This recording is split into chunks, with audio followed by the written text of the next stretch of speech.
नमस्ते। आज हामी हाम्रो शरीरमा विभिन्न किसिमका भिटामिन्स मिनरल्सहरूको बारेमा थोरै छोटो चर्चा गर्छौँ। हाम्रो शरीरको निर्माण, हाम्रो शरीरभित्र भएका कोषहरूको निर्माण र बिग्रेका कोषहरूलाई पुनः बनाउने र हाम्रो शरीर रोगसित बचाउनको लागि, रोगसित लड्नको लागि क्षमता अभिवृद्धि गर्ने काममा विभिन्न भिटामिन्स र मिनरल्सहरूको आवश्यकता परिराखेको हुन्छ।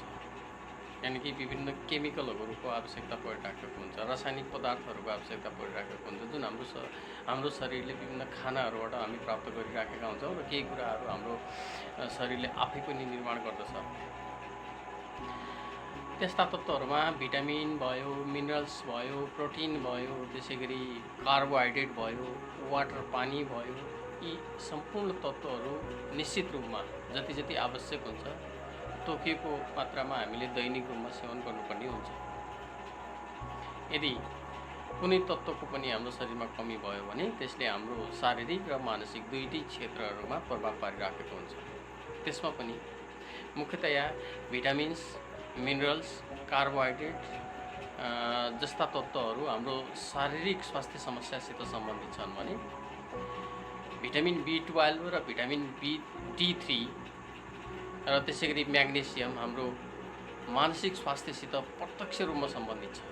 यदि भिटामिन B12 त्यसै गरी भिटामिन D3 र म्याग्नेसियम जस्ता तत्त्वहरूको हाम्रो शरीरमा कमी भयो भने हामीमा डिप्रेसनको जस्तो लक्षण, एन्जाइटीको जस्तो लक्षण, यानि कि मानसिक स्वास्थ्यसित सम्बन्धित एकदमै मिल्दाजुल्दा लक्षणहरू देखिन्छन्। त्यसकारणले हामीले भिटामिन B12, भिटामिन D3 र म्याग्नेसियम जस्ता तत्त्वहरूको रगतमा हाम्रो शरीरमा कस्तो अवस्था छ भनेर एकपटक परीक्षण गर्नुपर्ने हुन्छ। किनभने नेपाल जस्ता विकासशील देशहरूमा यी तत्त्वहरूको एकदमै कमी भएको, डेफिसियन्सी भएको विभिन्न तथ्याङ्कहरूले देखाइराखेको छ। त्यसकारणले यदि कुनै व्यक्तिमा एन्जाइटी, कुनै व्यक्तिमा डिप्रेसन यानि कि मानसिक स्वास्थ्य जस्ता समस्याहरू देखिएको छन् भने त्यसलाई सबैभन्दा पहिला भिटामिन B12, भिटामिन D3 को परीक्षण गरेर त्यसको मात्रा कस्तो छ त्यो हेरेर मात्रै हामीले निर्णय लिनुपर्ने हुन्छ।